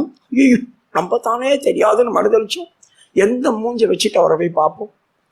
எப்படி அவர்கிட்ட போய் பேசுவோம்? ரவி அப்படின்னு சொல்றது கூட வாய் கூசுதே, நான் என்ன பண்ணுவேன் அப்படி சொல்றதான அந்த மனசாட்சி குத்திக்கிட்டு கிடக்குது அவனுக்கு. ஆண்டவருக்கு தெரியும். உயிர் தெழுந்தவனையும் பாவம் அவன் தான் ரொம்ப கஷ்டப்பட்டுன்னு இருப்பான். என்னை நினைச்சு ஒவ்வொரு நாளும் அவன் வேதனைப்பட்டு இருப்பான். என் தேவனை நான் இப்படி பண்ணிட்டேனேன்னு. அதனால அவனை சந்திக்க போனார் ஆண்டவர். அதனால தான் முதலாவது கேபாவை மற்ற அப்போஸ்தலர்களின் பிற்பாடு தான். அப்போ முதலாவது கேபாவை ஆண்டவர் சந்திக்க போனது இந்த காரணம் தான். நீ தான்ப்பா எனக்கு அப்படி பண்ண, நான் உன்னை எதுவுமே தப்பா நினைக்கவே இல்லை, நீ தான் என்னை திட்டின, நீ தான் என்னை பேசின, நான் உன்னை எதுவுமே தப்பா நினைக்கல, உன் மேல இன்னும் பாசம் வச்சிருக்கிறேன். உயிரோடு இருக்கும் போது எப்படி பாசம் வச்சிருந்தனோ அதே பாசம் இன்னமும் இருக்கு. அழுதுருப்பான், தாங்க முடிஞ்சிருக்காது. யோசித்து பாருங்க, அவன் ஆண்டவர் பார்த்ததுக்கே போய் வெளியே போய் அழுதான மனம் கசந்து. அப்போ ஆண்டவர் இப்படி வந்து சொல்லும் போது எப்படி இருந்திருக்கும்? அதனால தான் வா சாப்பிட போலாமா அப்படி சொல்லி கேட்டார். அவனுக்கு பேச்சு வந்துடுறாரு. சாப்பிட போலான்னு போயிருப்பான். போயிட்டு சாப்பிட்டு இருந்த உடனேயும் ஆண்டவர் கேட்கிறார், பேதுருவே என்னை நீ நேசிக்கிறாயா? என் மேல அன்பா இருக்கிறாயா? ஆமா அன்பா இருக்கிறேன் ஆண்டவரே அப்படி சொன்னான். ரெண்டாவது வாட்டியும் கேட்கிறார். ரெண்டாவது வாட்டியும் அன்பா இருக்கிறேன் நான். ஏன்னா 3 முறை ஒரு மறுதளிச்சாரு. 3வது முறை கேட்கிறார், என்னை நேசிக்கிறாயா? ஆண்டவரே நான் உண்மை நேசிக்கிறதை நீர் அறிவீர் அப்படி சொன்னேன். நான் நேசிக்கிறேன்னா இல்லையான்னு உமக்கு தெரியும். நான் ஒரு முறை தான் தப்பு பண்ணேன், ஒரு முறை தான். அதுவே மனசாட்சி வேதனைப்பட்டு ரொம்ப கஷ்டப்பட்டு இருக்கிறேன். இனிமே அப்படி கேட்காதீங்க, நீர் அதை அறிவீரே அப்படி சொன்னான். என் ஆடுகளை மேய்ப்பாயாக அப்படி சொன்னார். யோசித்து பாருங்க, நீ தான்டா பிரதானவன். யோசித்து பாருங்க, யாரு மறுதளிச்சு, யாரு தேவன் தெரியாமல், யாரு சின்ன கஷ்டங்களும் உபத்திரங்களும் வரும்போது கடவுளே கிடையாது, போய கடவுள் வேணும் அப்படி இப்படி சொல்லிட்டு நீங்க தாறுமாறா கடவுளை திட்டி இருந்தீங்கன்னா இன்னைக்கு நினைச்சீங்க உங்களை பார்க்க தான் ஆண்டவர் வர. உயிர் தெழுந்த இயேசு யாரை பார்க்க வர்றாரு சொல்லுங்க? நான் பிறந்ததுலேருந்தே தூய்மையானவன், நான் யாரையும் பேசுனது கிடையாது, யாரையும் திட்டுறது கிடையாது, யாரையும் எதுவும் பேசுனது கிடையாது. ஆனால் திட்டினாலும் போயிடுவேன், நான் யாரையும் திரும்பி கூட பார்த்தது கிடையாது அப்படின்னு நீங்க சொன்னீங்கன்னா இன்னைக்கு உங்களை இயேசு பார்க்க வர மாட்டார். தயவு செய்து போயிடுங்க. நல்லவங்களை பார்க்க ஆண்டவர் வரல. அயோக்கியனையும் கெட்டவனையும் துர்மார்க்கணுமா நீ இருந்தீன்னா சந்தோஷப்படு, இன்றைக்கு கர்த்தர் உன்னை பார்க்க வர்றார். கத்தி எடுத்துட்டு சொல்லிட்டு இன்னைக்கு பார்க்க வர்றார் ஆண்டவர். எப்படிப்பட்டதான காரியம் பாருங்க. சத்தியமா தெரியாதுன்னு போய் சொன்னவங்கள இன்னைக்கு ஆண்டவர் பார்க்க வர்றார். இதுதான் கர்த்தருடைய சுபாவம். நம்முடைய சுபாவம் வேறங்க. நாமும் பயங்கரமா பரிசுத்தம் காட்டுவோம், ஆனா ஆண்டவர் அப்படி இல்லை. அப்படி ஆண்டவர் கிடையாது, அவர் வேற. பாவிகளே ரட்சிக்கத்தான் நான் வந்தேன். உன்னை யாரும் தான் எனக்கு தெரியுமே, நீ தான் எனக்கு வேணும் வா. அவங்களெல்லாம் கூப்பிட்டாக்கா நாங்கள் எதுவும் தப்பும் செய்யல அப்படின்னு தப்பு செய்யறவங்களெல்லாம் போட்டு வாட்டி வதக்கி எடுத்து இன்னும் கொஞ்சம் பாதாளத்தை தள்ளிடுவாங்க. அதனால தப்பு செய்த நீ தான் எனக்கு வேணும், நீ தான் தப்பு செய்யறவங்களை காப்பாற்ற முடியும். நானே பயங்கரமான தப்பு செய்தவன் தான், வா உன்னையும் ஆண்டவர் ரட்சிப்பார் அப்படி சொல்லுவேன். எந்த தப்பும் செய்யாம, எந்த தவறும் செய்யாம, எந்த காரியமும் செய்யாம நான் வந்தேன்னா கொம்பு முளைச்சிட்டேன். எவனும் தப்பு செய்யக்கூடாது, யார் தப்பு செய்தாலும் நரகம் நரகம் நரகம் நரகம் நரகம் அப்படி சொல்லிட்டு எல்லாரையும் நரகத்தை ஆண்டவர். அதனால பவுல் அதெல்லாம் சொல்றான், நான் பாவிகளிலே பிரதானமான பாவி, உலகத்திலேயே பாவியில பிரதானமான பாவி, ஆனா என்னை என் தேவன் சந்தித்தார். அதாங்க உண்மை. அப்படிப்பட்டவங்க நிறைய பேரை உள்ள கொண்டு வந்துருவாங்க, நிறைய பேரை காப்பாற்றி விட்டுருவாங்க. இல்லைன்னா தப்பு அப்படின்னா ஜட்ஜ்மெண்ட்டு வெள்ளை சிங்காசனத்தில் உட்காந்துருப்போம். நம்ம வெள்ளை சிங்காசனம் நியாய தீர்ப்போம் மட்டும்தான். இறக்கமே கிடையாது. ஆனா நியாய சிங்காசனம்னு ஒண்ணு இருக்குது. அது நியாயமாய் அவங்களுக்கு இது காரியத்தை கொடுத்து தீர்ப்பு செய்வாங்க. அப்ப இயேசு கிறிஸ்து நியாய சிங்காசனத்துல தான் உட்காந்துக்கிறார். வெள்ள சிங்காசனத்துக்கு ஒன்றும் போகல. நம்ம போய் வெள்ள சிங்காசனத்துல உட்காந்துடக்கூடாது. யாரா இருந்தாலும் எவ்வளவு பெரிய தப்பு செய்தாலும் என்னதான் பண்ணாலும் இறங்குங்க. நீங்க இறங்கினா கர்த்தர் உங்களுக்கு இறங்குவார். நீங்கள் மனதுருகுனா கர்த்தர் உங்களுக்கு மனதுருகுவார். நீங்கள் மன்னித்தால் நீங்கள் மன்னிப்பை பெறுவீர்கள். நாம் எதை செய்கிறோமோ அதை எனக்கு திருப்பி செய்யப்படும். அதுதான் நாம் செய்யறதான காரியத்தை திருப்பி நாம் பெற்றுக்கொள்வோம். அந்த அனுபவம் இருந்துச்சுன்னாக்கா யாரையும் நாம் தள்ள மாட்டோம், யாரையும் கேவலமாய் பார்க்க மாட்டோம், யாரையும் வித்தியாசமா நினைக்க மாட்டோம். எல்லாம் என் குடும்பம், எல்லாம் என் சகோதரர்கள், எல்லாம் என் சகோதரிகள், அந்த மாதிரி வந்துடும். அப்படி வந்துருச்சு அப்படி சொன்னாக்கா இயேசு கிறிஸ்து என்னை பார்க்க வருவார். நானே சரியில்லையே ஆண்டவரே, அவங்கள போய் நான் எப்படி திருத்துறது? என் ஜீவியமே வித்தியாசமா இருக்க, நான் அவங்கள போய் எப்படி திருத்துறது? என்ன சரிப்படுத்து அப்படி சொல்லும் போது கர்த்தர் வந்துடுவார் என்ன பார்க்க. அதனால யார் இன்றைக்கு சரியான நிலவரத்தில் இல்லாம இருக்கிறீங்களோ உங்களை பார்க்க கர்த்தராகிய இயேசு கிறிஸ்து வரார். உயிர் தெழுந்து உங்களை பெசலா பார்க்க வருவார். அடுத்தது யோவான் சுவிசேஷம் 20வது அதிகாரம் 19வது வசனத்துல வாரத்தின் முதலாம் நாள் சீசர்கள்லாம் ஒளிஞ்சிட்டு உட்காந்துக்கிறாங்க. பயத்துல ஒளிஞ்சிட்டு உட்காந்துட்டு இருக்காங்க. பூட்டுற வீடு திறந்தா எவனா ரோமாபுரிக்காரன் வந்துடுவான். எதனா யாருன்னா டம்முன்னு தட்டினா கூட ஐயோ எவனோ வந்துட்டான் பயந்துருவாங்க. அதனால ஆண்டவர் என்ன பண்ணாரு, பாவம் அவங்க உள்ள ரொம்ப பயந்துட்டு இருக்காங்க. கதவை தட்டி திறக்க வச்சோம்னா அவங்க பயந்துருவாங்க. அதனால நான் என்ன செய்வேன், கதவை தட்ட மாட்டேன், கதவை திறக்க மாட்டேன், பயப்படுறவங்கள இன்னும் பயமுறுத்த மாட்டேன். பூட்டின வீட்டுக்குள்ள சல்லுன்னு உள்ள போயிடலாம் அப்படி சொல்லிட்டு சர்க்குன்னு உள்ள வந்துட்டார். வாரத்தின் முதல் நாளாகிய அன்றைய தினம் சாயங்கால வேளையிலே சீஷர்கள் கூடியிருந்த இடத்தில் யூதர்களுக்கு பயந்ததினால் கதவுகள் பூட்டி இருக்கையில் இயேசு வந்து நடுவே நின்று உங்களுக்கு சமாதானம் என்றார். பூட்டி இருந்த வீட்டை திறக்காம சர்க்குன்னு உள்ள வந்துட்டார். உள்ள வந்து சொல்றாரு, ஹாய் உங்களுக்கு சமாதானம் அப்படி சொன்னார். இப்படி பாக்குறாங்கல்லாம், என்னடா பேயை பாக்குற மாதிரி பாக்குறீங்க? ஒரு ஆவிக்கு இருக்கிற மாதிரி சரீரமும் எலும்பும் இருக்காத பாரு, ஆவிக்கு இருக்காது தானே? வாங்க வாங்க தொட்டு பாருங்க, என்ன பாருங்க, தொட்டு பாருங்க, மீன் எதனா கொடுங்க சாப்பிட்டு காட்டுறேன் அப்படின்னாரு. சாப்பிட்றதுக்கு எதுனா கொடுங்க, நான் சாப்பிட்டு காட்டுறேன், நம்புங்கடா நான் உயிரோட வந்திருக்கிறேன் அப்படின்னு சொன்னார். இப்போ 11 பேர்ல ஒருத்தன் யூதாஸ் காரியர் செத்து போயிட்டான். எத்தனை பேர் அங்க இருந்தாங்க? 10 பேர் இருந்தாங்க. ஒருத்தர் மட்டும் இல்லை. அவர் யாரு? தீத்து என்னப்படுகிற தோமா. அவர் என்ன பண்ணாரு, ரோடா அலைஞ்சிட்டு கிடக்கிறாரு. அவர் பெரிய ஆள், அவருக்கு எல்லா ஆட்களையும் தெரியுமா. தோமாவுடைய சரித்திரத்தை படிச்சா அவரை மாதிரி ஸ்பெஷாலிட்டி யாரும் கிடையாது. அவர் பல தச்சர் வேலை செய்கிறவர். அதனால பெரிய பெரிய அரண்மனையில் இருக்கிற ஆட்கள்லாம் அவருக்கு தெரியுமா. அதனால இயேசு கிறிஸ்துடைய சரீரத்தை அவனை தீர்த்து போயிட்டான். நான் அதை போய் எப்படியாவது வாங்காம விட மாட்டேன் அப்படி சொல்லி வெளியே தெரிஞ்சுட்டு இருக்கிறான். இப்போ இந்த 10 பேரும் உள்ள இருக்காங்க பாருங்க, அவங்களுக்கு எப்படி இருந்திருக்கும்? இந்த பாவி வேற வேண்டாம் நான் தோணும் சரியான எங்கன்னா நம்ம கூட இருந்திருக்கான்ல, வெளியே போய் தெரியலாம், எவனா அவனை புஷ்டான்னா 4 கும்மா குத்துனான்னு நம்மள கூட காட்டி கொடுத்துருவானே, இங்கதான் இருக்கிறாங்கன்னு சொல்லுவானுங்களே, இவன் ஏன்டா போனான் எங்கடா போனான் அப்படி சொல்லிட்டு தேடிட்டு ஊர் தெரிஞ்சிருக்காரு. இப்போ இந்த 10 பேர் இருக்கிற இடத்துல இயேசு கிறிஸ்து வந்தார். உங்களுக்கு சமாதானம் எல்லாம் பார்த்தா ஆண்டவரே உண்மையாக உயிர் தந்துட்டார் அப்படின்னு சொல்லிட்டு வெளியிட்டாங்க. இப்ப தோமா கத்துறார், டலக்கன் யாரு அப்படி சொல்லி கேட்டிருப்பாங்கல்ல, நான் தான் தீத்து, திறங்கடா கதவை அப்படி சொல்லிப்பாரு. திறந்த உடனே தோமா எங்கடா போனேன், இப்போதான் ஆண்டவர் வந்தாரு. ஆண்டவர் வந்தாரு பொய் சொல்லாத, இல்ல ஆண்டவர் வந்தாரு நாங்க பார்த்தோம், நான் அங்கங்க வெளியே போய் அங்க மாட்டிக்கு போறேன் தானே இப்படி சொல்றீங்க, நான் நம்ப மாட்டேன். பேதுரு சொல்றான், தோமாவே நம்புடா ஆண்டவர் வந்தாரு சொல்றான். இல்ல அவர் வந்தா தானே. தோமா நம்ம நினைக்கிறோம் இவங்க நம்மளை ஏமாத்துறாங்கன்னு நினைச்சிட்டான். அப்படியா, மறுபடியும் நான் இருக்கும்போது வரட்டும், விரல்ல கையை விட்டு பார்ப்பேன், அப்புறம் கையில விரல விட்டு பார்க்கறேன், விழாவில் கையை விடுவேன், ஏன்னா ஈட்டி போயிருக்குல்ல, கையை விட்டு பார்க்கறேன், அப்புறம் நம்புறேன் ஓ அப்படி சொல்லிட்டான்.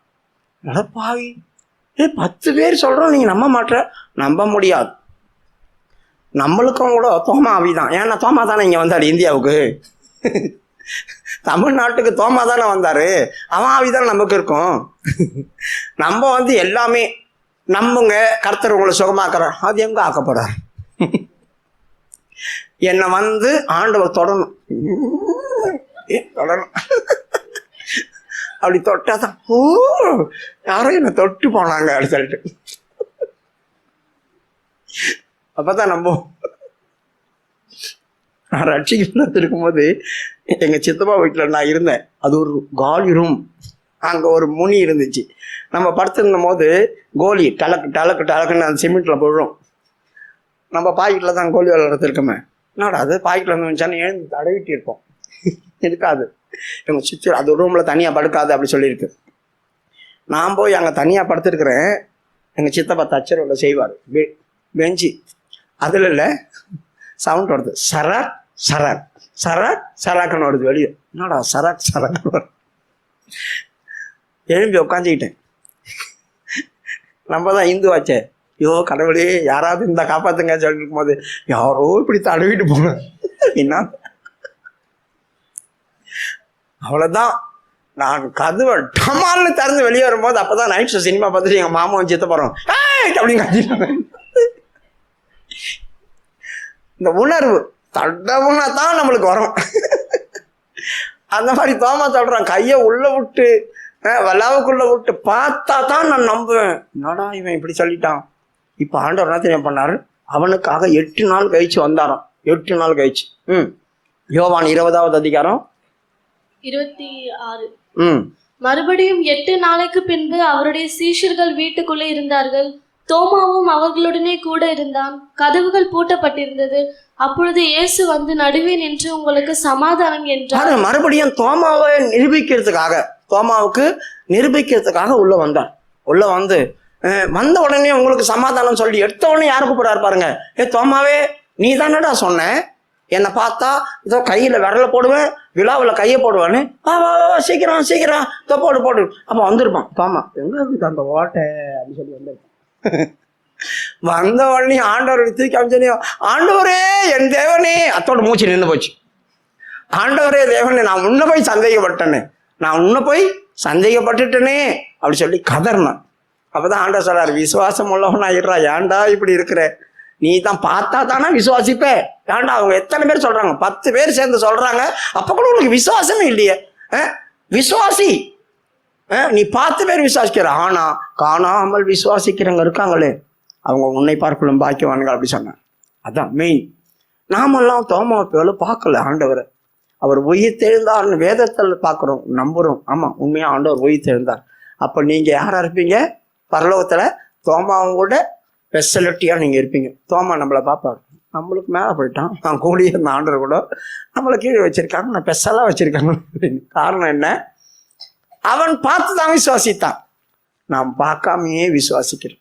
படிமா அந்த வசனத்தை, நீ கண்டு விசுவாசிக்கிறாய், காணாது விசுவாசிக்கிறவர்கள் உன்னை பார்க்கலும் மேன்மை உள்ளவர்கள் பாக்கியவான்கள் என்றார். அதற்கு 29. அதற்கு இயேசு, தோமாவே நீ என்னை கண்டதினாலே விசுவாசித்தாய், காணாதிருந்தும் விசுவாசிக்கிறவர்கள் பாக்கியவான்கள் என்றார். காணாது விசுவாசிக்கிறவர்கள் பாக்கியவான்கள். நாமெல்லாம் உண்மையாவே பாக்கியவான்கள் தான். ஆனா சில விஷயங்கள்ல நாம கூட என்ன நினைக்கிறோம், நடந்து காட்டுங்க, நடத்துங்க நடத்துங்க அப்படி சொல்றோம். தோமா அந்த சவுதி அரேபியா கப்பல் வழியா வந்து கீரங்கனூருக்கு வந்தானா. கீரங்கனூருக்கு வந்துட்டு அவன் என்ன செய்தான், அப்படியே நடந்து வரான். நடந்து வரும்போது அவன் நிறைய அற்புதம் செய்தான். இந்த இந்தியாவுக்குள்ள வந்து அந்த கீரங்கனூர் வழி அந்த இதுக்குள்ள வரும்போது அங்க கந்தப்பா அப்படி சொல்லி ஒரு ராஜா இருந்தாராம், சோழ பெருமாள். கந்தப்பா மயிலாப்பூர் ஆண்டவன். சோழ பெருமாள் அவருக்கு அப்பதான் மேரேஜ் நடக்குது. மேரேஜ் நடக்கும்போது இவர் வந்துட்டார். வந்த உடனேயும் அதான் கதைக்களி எல்லாம் போட்டு ஆடிட்டு அப்படியே கத்தன்னு போவாங்களே, இவரும் அந்த அதுக்குள்ளேயே சேர்ந்து அரண்மனைக்குள்ள பூந்துட்டார். இவர் வித்தியாசமா இருக்கிறார்.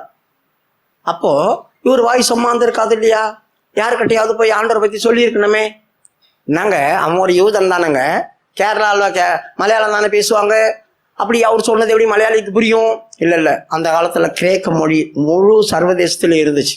இயேசு கிறிஸ்து இருந்த மரித்த நாள்ல அலெக்சாண்டருடைய கிரேக்க மொழி, வீட்டுல சொந்த மொழி பேசிக்கலாம், வெளியே கிரேக்க மொழி, எழுது படிப்பு எல்லாமே கிரேக்க மொழியா இருந்துச்சு. இப்ப எப்படி ஆங்கிலம் இருக்குதோ அப்போ சர்வதேச மொழி முதல் கிரேக்க மொழி தான் இருந்துச்சு. அப்போ முழு உலகத்துக்கும் சீசர்கள் போய் ஊழியம் செய்யறதுக்கு அதான் லெகுவா இருந்துச்சு.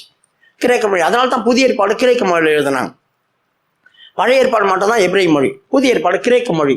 அப்போ முழு உலகத்துக்கும் கிரேக்க மொழி இருந்ததுனால யார்கிட்ட ஒன்றா போய் பேசலாம், எல்லாருக்கும் புரியும். இப்போ இவர் வந்து என்ன செய்தார், ஆண்டவரை பற்றி பேசினார்.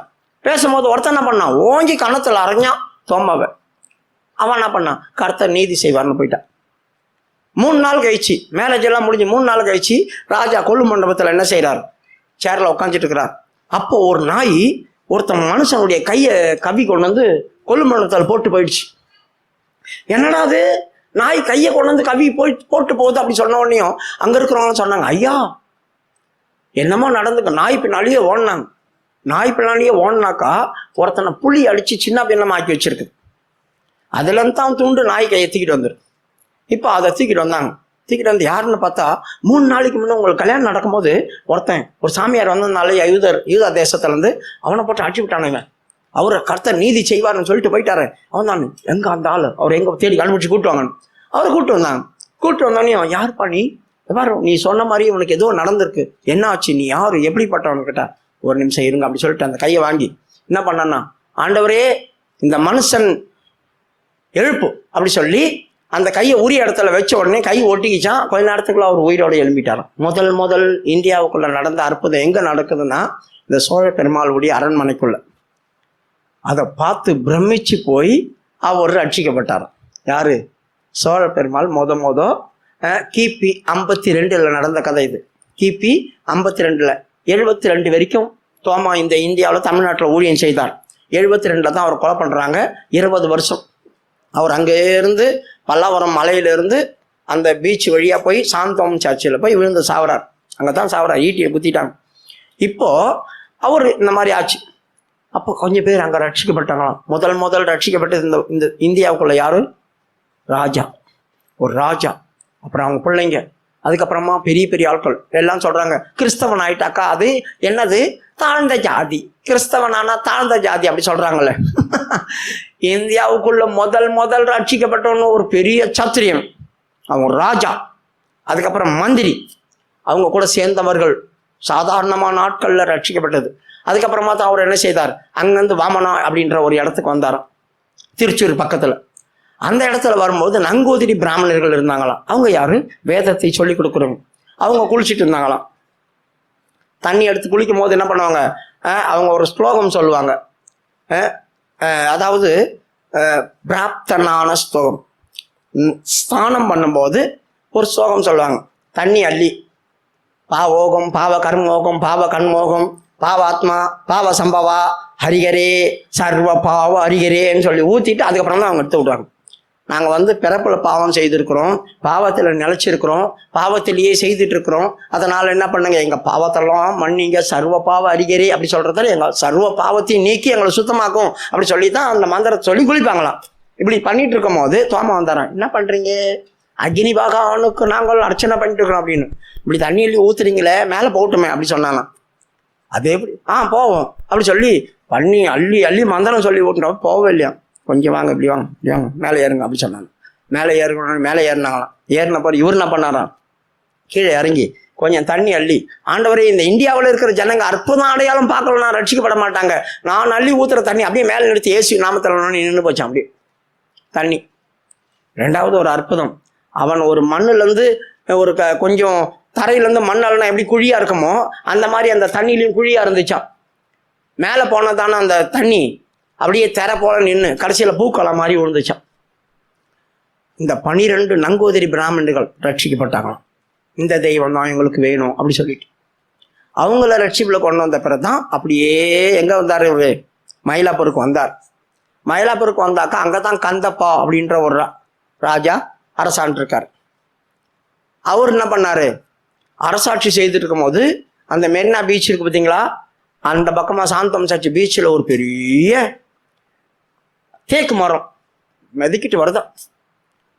அந்த ஆளுங்கெல்லாம் என்ன பண்ணியிருக்காங்க, மீன் பிடிக்க போறவங்களாம் பயங்கரமான ஒரு தேக்கு மரம் வந்துட்டு இருக்குது, எங்க இருந்தும் மிதக்கிட்டு அதை கொண்டாந்து அரண்மனை முழுதும் மாளிகை மாதிரி வீட்டில் கட்டிக்கலாம், அதை கட்டிக்கலாம், ஜன்னல் கட்டிக்கலாம் அப்படி சொன்னாங்க. கதவு ஜன்னல்லாம் செய்தலான்னு ராஜாவுக்கு ஆசை காட்டி விட்டோடனையும் அந்த தேக்கு மரத்தை பிடிச்சி வலிச்சுடுவாங்கடா அப்படி சொல்லிட்டாங்க. தேக்கு மரத்தை வலிச்சுட்டு வந்து மண்ணில் சொருவிட்டாங்களாம். இழுத்து பார்த்தா வரல. ஏனையை விட்டு இழுடா அப்படி சொன்னாங்களாம். ஏனையை விட்டு இழுத்தாலும் வரலையா. அதுக்கப்புறம் என்ன பண்ணாங்க, தோமாவை கூப்பிட்டு வந்தாங்களாம். ஒரு சாமியார் வந்திருக்கான், அந்த ஆள் கூப்பிட்டு வந்து அற்புதம் செய்கிறான், பயங்கரமான அற்புதம் செய்கிறான், கூப்பிட்டு வாங்க அப்படி சொல்லிட்டு. இப்போ அவர் கந்தப்பா ராஜா கிட்ட வந்து நிற்கிறார். இந்த மாதிரி ஒரு கட்டம் வந்துச்சு, மாட்டிக்கிச்சு, என்ன பண்ணுறதுன்னு தெரியல. சொன்ன இவர் போனாராம், ஜெபம் பண்ணாராம். இவருடைய இடுப்பில் ஒரு கட்டி வச்சிருப்பல கச்சை மாதிரி, அதை எடுத்து அதோடைய கலையில் கட்டி 2 பேரை கூப்பிட்டு இவங்கடா அப்படி சொன்னாராம். 2 பேர் இழுத்தாங்கன்னா சரசரன்னு வெளியே வந்துச்சு. இந்த அதிசயத்தை பார்த்து தான் கந்தப்பா ராஜா என்ன செய்தாராம், மயிலாப்பூரில் ரட்சிக்கப்பட்டாராம். என் மகனுக்கு இந்த வேதத்தை சொல்லிக் கொடு அப்படி சொல்லி. இதெல்லாம் நடக்கும்போது தான் இந்த ஊரில் இருந்ததான பிராமின்ஸ்கள் பொறாமைப்பட்டு அவர் என்ன செய்தாங்களாம், ஈட்டினால குத்துனாங்க. அவர் அப்படியே சைதாப்பட்ட வழியாக வந்து கிண்டி, சைதாப்பட்ட வழியாக மவுண்ட் ரோடு வழியாக வந்தாராம். 1000 லைட் மவுண்ட் ரோடு வழியாக வந்து சாந்தோம் சர்ச்சில் போய் அங்கே போய் விழுந்தாராம். அதனால தான் அங்கே சர்ச்சு கட்டிச்சிருக்காங்க. மவுண்ட் ரோடு கிடையாது அது, அந்த பிற்காலத்தில் மவுண்ட் ரோடு இப்போ அண்ணா சாலை ஆகிப்போச்சு. அதுக்கு முன்னே Saint Mount Road, Saint Thomas Road. அது சென்ட் தாமஸ் ரோடு தான் தாமஸ் போய் மவுண்ட் ரோடு ஆகிப்போச்சு. சென்ட் தாமஸ் ரோடு அந்த வழியாக அவர் நடந்து போனாராம். எனக்கு ரட்சிக்கப்பட்டு பைபிள்லாம் கையில் எடுத்த பேர் தான், ஐயோ பரிசுத்தவான்கள் நடந்ததான இந்த ரோட்டில் நான் நிறைய முறை நடந்திருக்கேன். அங்கே தானே வேலை செய்திருந்தேன். கடைக்கு போனோன்னா அந்த வழி அந்த ரோட்டில் தான் போய் கிராஸ் பண்ணி போய் எதெல்லாம் வாங்கிட்டு வரணும். எனக்கு ஒரே சந்தோஷம் தாங்க முடியல. அந்த ரோட்டில் தானே நான் 1000 முறை நடந்திருக்கேன், 1000 முறை 1,00,000 முறை நடந்திருக்கேன். 12 வருஷம் வேலை செய்தேன் மெக்கானிக் செட்டில். அப்போ அங்கே தானே போயிட்டு வரணும். எவ்வளோ வருஷம் நடந்தணும். இந்த வழியில் தானே பரிசுத்தவான் நடந்தார். அவர் ரத்தம் இந்த தெருவில் இந்த ரோட்டில் தானே சிந்திருக்கும். சந்தோஷம். எனக்கு அங்கே இருக்கிற வரைக்கும் அது தெரியல, ரட்சிக்கப்பட்ட பேர் தான் தெரியுது. கர்த்தர் இந்த இடத்துல கொண்டு வந்தார், உயிர் திறந்தார். நமக்கு விசுவாசம் ரொம்ப அவசியம். கர்த்தருடைய வார்த்தைகளை நம்பினா பாக்கியவான்கள் நம்ப. அதனால தான் ஆண்டவர் சொன்னார், பார்த்து நீ விசுவாசிக்கிற, காணாத விசுவாசிக்கிற பாக்கியவான்கள். நம்ம நடக்குதோ இல்லையோ நான் விசுவாசிக்கிறேன், எனக்கு நடந்திருக்கும், நீ விசுவாசி. அந்த விசுவாசத்தின்படி உனக்கு நடக்கும். விசுவாசம் இல்லாதவர்களை பார்த்து ஆண்டவர் சொல்றாரு, பரவாயில்ல நீ விசுவாசம் இல்லையா, நான் வந்து உனக்கு காட்டுறேன், என்னை காட்டுறேன் உனக்கு. விசுவாச ஜீவியமே இல்லாத இருக்கிறதான்னு நம்மளை பார்க்க ஆண்டவர் வருவாருங்க. நம்மளை ரட்சிக்க ஆண்டவர் வருவார், கண்டிப்பா வருவார். உயிர் திறந்தவர் இப்படிப்பட்ட சின்ன சின்ன குறைகள் இருக்கிற இடத்துல வருவார். சின்ன குறைகள், நான் ரொம்ப பர்ஃபெக்டானவங்க இல்லை, எந்தெல்லாம் குறைகள் இருக்குதோ அவங்கள வருவார். சரி, தோமாவை பார்த்து முடிச்சார். உயிர் திறந்த அப்புறமா தோமாவை பார்த்து முடிச்சார். அதுக்கப்புறமா 2 பேரை போய் சந்திச்சார். அவங்க யாரு, லூக்கா 24வது அதிகாரத்தில் வரும்போது எம்மாவூர் சீசர்கள். அவங்க யாரு, எம்மாவூர் சீசர்கள். அவங்க என்ன பண்ணாங்க, எருசலேமில் இருந்து அவனை பிடிச்சிடுவான். அந்த 2 சீசர்களும் இந்த 12 பேர் அவங்க கிடையாது. இந்த 12 பேர்ல 2 பேர் கிடையாது. அதில் ஒருத்தன் சேர்த்துட்டான் 11 பேர், அதில் 2 பேர் கிடையாது. இவங்க தனி. ஆண்டவருக்கு வந்து 12 பேர் இருந்தாங்க, அப்புறம் 70 பேர் இருந்தாங்க. 12 பேர் அப்போஸ்தலர், 70 பேர் சீசர்கள். அவங்களே 2 பேரை ஆண்டவர் அனுப்பினார். அந்த 70 பேர்ல 2 பேர் தான் இவங்க. அதுல யாரு, நிறைய பேர் ஆண்டவருக்கு ரொம்ப வேண்டிப்பட்டவங்களா இருந்தாங்க. ஆனா 2 பேர் சீசர்கள் எம்மா ஊருக்கு போறாங்க அப்படி சொல்றாங்க. எம்மா ஊர் அப்படி சொன்ன என்ன, எருசலேம்ல இருந்து 12 கிலோமீட்டர் தாழ்வா இறங்கணும். 12 கிலோமீட்டர் தாழ்வா இறங்கணும் மலை மேல இருந்து. அப்போ இறங்குறது ஈஸி. இவங்க ஏன் அங்கிருந்து கலிலேயா அந்த பக்கம் இருக்குது, கலிலேயா இந்த யூதயா தேசத்துல இருந்து அந்த பக்கம் போகணும். இவங்க அங்க போகாம கலிலேயா கூட போல, கலிலேயா இருந்து இந்த பக்கம் வராங்க. ஏன் கலிலேயாவுக்கு போல, அங்க போனாலும் கர்த்தர் அங்கதான் அதிகமான ஊழியம் செய்தார். அதிகமா கர்த்தர் கூட நம்ம தெரிஞ்சிருக்கிறோம். எவனா காட்டி கொடுத்துருவான். அதனால என்ன பண்ணுவாங்க, அங்கேயும் போவானா. இங்கே இருந்தாலும் ஆபத்து தான். இங்கே இருந்து இப்படியே இறங்கி கீழே போய் அந்த லாஸ்ட்டுக்கு போயிடுவோம். அது எப்படிப்பட்ட இடம், எல்லாம் ஜனங்க வந்து சேர்ற இடம், டூரிஸ்ட் பிளேஸ். அங்க என்ன இருந்துச்சா, வெது வெதுப்பான தண்ணி ஊற்று இருக்கான். வெது வெதுப்பான, அதாவது ரொம்ப சூடாகவும் இருக்காது, ரொம்ப சில்லுன்னு இருக்காது. வெது வெதுப்பா தண்ணி, வெந்நீர் ஊற்று. அதனால தான் அது எம்மா ஊர். வெந்நீர் ஊற்று அங்கே இருந்துச்சா. அப்போ அங்கே போகிறவங்க எதுக்கு போவாங்க, குளிக்க போவாங்க. ஜாலியாக வெந்நீர் ஊற்றாச்சே, குளிக்க போவாங்க. அந்த மாதிரி நிறைய ஊர்ல இருந்து அங்கே வர்றதுனால அங்கே போனால் நம்மளை கண்டுபிடிக்க முடியாதுன்னு தான் கட்டன்னு இறங்கி வராங்க. இறங்கி வரும்போது கர்த்தர் அவங்க கூட பேசிட்டு வர்றார். இவங்களும் பதட்டமாக வரும்போது அவங்க சொல்கிறாங்க, என்ன பேசிட்டு போகிறீங்க, என்னையா யார் நீ? அப்போ அந்த டூரிஸ்ட் பிளேஸ் தானே அந்த போகிற இடம். அதனால தான் நீங்கள் யார், எந்த ஊர், உங்களுக்கு இனிமேல் இது வரைக்கும் நடந்தது தெரியாதா? உலகத்தில் எல்லாருக்கும் தெரியும். இப்படி ஒருத்தரை போட்டு சிலுவையில் அரைஞ்சி வச்சுட்டாங்க, அதை பண்ணிட்டாங்க, இதை பண்ணிட்டாங்க. 3 நாள் அவர்களை எழும்பி வந்துடுவேன்னு சொன்னார். அவர் உயிரோடு இருப்பேன், எங்களை காத்து ரட்சிப்பேன்னு சொன்னார். அவர் செத்துட்டார். எங்களுக்கு ராஜாவாக இருப்பேன்னு சொன்னார், எங்களை காப்பாற்றுவார்னு நினச்சோம். அவர் செத்து 3 நாள் ஆச்சு.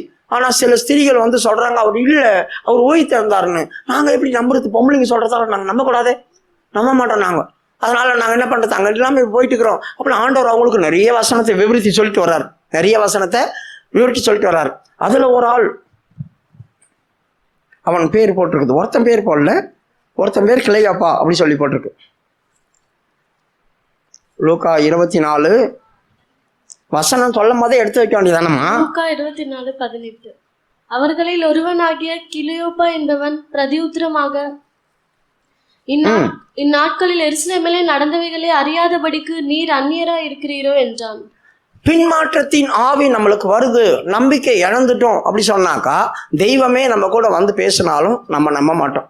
நீ யாரு, அந்நியரான்னு தான் கேட்போம். ஏன்னா இவங்க அப்படிதான் கேட்டாங்க. அந்த மாதிரி ஒரு சூழ்நிலை நமக்கு வரக்கூடாது. இப்போ பின்மாற்றத்துக்குள்ள போயிட இவங்கள ஆண்டவர் சந்திக்கிறார். யார் இந்த கிளையோப்பா? இந்த கிளையோப்பா சாதாரணமான ஆள் இல்லை. இயேசு வந்து சந்திக்கிற அளவுக்கு இவர் பெரிய ஆளா? ஏன் அவன் பேர் மட்டும் போட்டிருக்குது? யோவானுடைய சுவிசேஷம் 19வது அதிகாரம் 25வது வசனம். மரியாள் தனி தான், சொந்தத்துல சகோதரி, சித்தப்பா பிள்ளைங்க பெரியப்பா பிள்ளைங்க அப்படி இருப்பாங்கல்ல, அந்த மாதிரி. ஏன்னா மரியாள் அப்படி சொல்லி பேர் வைக்கிறாங்க அப்படி சொன்னாக்கா அந்த வீட்டுக்கு முதலாவது பிறக்கிற ஒரு பொண்ணு, யூதர்கள்லாம் பையனை தான் எதிர்பார்ப்பாங்க. முதல் பொண்ணு பிறந்துச்சு வச்சிங்க, ஐயோ மரியா அப்படின்னு பேர் வச்சிருவாங்க. அப்படின்னு அர்த்தம், கசப்பு அப்படின்னு அர்த்தம். கசப்பு வந்து பிறந்துச்சு. ரெண்டாவதும் பொண்ணு பிறந்துச்சுன்னா அந்த கசப்போட சேர்த்து மகதலேனா மரியாள், மார்த்தாள் மரியாள் அப்படி சொல்லியிருப்பாங்களே, அந்த மாதிரி கூட சேர்த்து எக்ஸ்ட்ரா பிட்டிங் போட்டுக்குவாங்க. ஆனால் மரியாள் தான் கசப்பு, மீரியாமுன்னாலும் கசப்பு தான். அப்போ கசப்பு அப்படின்னு பேர் வச்சுட்டாங்க. அப்போ அவ தான் ஒரே ஒரு பொண்ணு, மரியாள் ஒரே பொண்ணு. அப்போ இவங்களுக்கு அவங்க சொந்தக்காரங்க இருப்பாங்க இல்லையா, அண்ணன் தம்பி, அவங்க அப்பாவுடைய சித்தப்பா பெரியப்பா பிள்ளைங்க இருப்பாங்க இல்லையா, அந்த மாதிரி தான் இங்கே சொல்லியிருக்கு. இயேசு கிறிஸ்துடைய தாயாகிய மரியாளுக்கு சகோதரியுடைய புருஷன். அதனால்தான் படிமா, இயேசுவின் சிலுவையின் அருகே அவருடைய தாயும் அவருடைய தாயின் சகோதரி கிளியோப்பா மரியாளும் மகதலேனா மரியாளும் நின்று கொண்டு 3 மரியாள் நிற்கிறாங்க. அதனால ஒன்று இயேசு கிறிஸ்துவின் தாயின்னு சொல்லிட்டாங்க, இன்னொன்று அவருடைய சகோதரி கிளையோப்பால் மரியாள் அப்படி சொன்னோமா புருஷன் பேரோட சேர்த்து சொல்றாங்க. இன்னாருடைய மனைவி, இன்னாருடைய மனைவி அப்படி சொல்லுவாங்க இல்லையா, அதனால தான் கிளையோப்பா மனைவி அப்படி சொல்றாங்க. அதனால கிளையோப்பா மரியாள் அப்படி சொன்னாங்க. அப்போ இவர் யாரு? இயேசு கிறிஸ்துடைய தாயுடைய புருஷன். அப்போ இயேசுக்கு என்ன ரொம்ப சொந்தம், ரொம்ப சொந்தம். அவர் சித்தி சித்தப்பா இவர் அந்த அளவுக்கு. ஆனால் இவர் என்ன செய்தார்? இயேசு கிறிஸ்துவை தெய்வம் நம்பி தான் ஊழியம் செய்துட்டு இருந்தார். ஆனால் இவருக்கு என்ன சிந்தை இருந்துச்சு? அவர் எங்களை மீட்டு ரட்சிப்பார் என்று நாங்கள் நம்பி இருந்தோம் அப்படி சொல்றாங்க. அப்போ மீட்டு ரட்சிப்பார் என்று நம்பி இருந்தோம் அப்படின்னு சொன்னா என்ன அர்த்தம்? 21வது வசனம். அவரே இஸ்ரவேலரை மீட்டு ரட்சிப்பவர் என்று நாங்கள் நம்பி இருந்தோம். அவரே எங்களை மீட்டு ரட்சிப்பார், இஸ்ரவேலை மீட்டு ரட்சிப்பார் அப்படின்னா இவங்க அவரை வந்து தெய்வம்னு பார்க்கல, அவரை இவங்க தெய்வம்னு பார்க்கல. இவங்க என்னதான் நம்பி இருந்தாங்க? அவர் ஒரு ராஜா, இஸ்ரவேலை ரட்சிக்க வந்த ராஜா, மேசியா. அப்படித்தான் அந்த குடும்பத்தார் நினைச்சிட்டு இருந்தாங்க. தெய்வம் அப்படின்னா எங்க குடும்பத்தில் பிறந்தவங்க, இவரு எங்க குடும்பத்தில் பிறந்தவங்க. இயேசு கிறிஸ்து பாருங்க, தான் சொந்த ஊர்ல போகும்போது இவர் தச்சன் அல்லவா, மரியாளுடைய குமாரன் அல்லவா, யோசேப்பெல்லாம் இருக்காங்களே, நம்ம சகோதரர்கள்லாம் இருக்கிறாங்களே, இவங்க கூட இவன் எப்படி இதெல்லாம் செய்யறான்? அப்போ அவங்க அவிசுவாசத்தை பார்த்து ஆச்சரியப்பட்டு ஆண்டவர் என்ன பண்ணாரு? போயிட்டார்.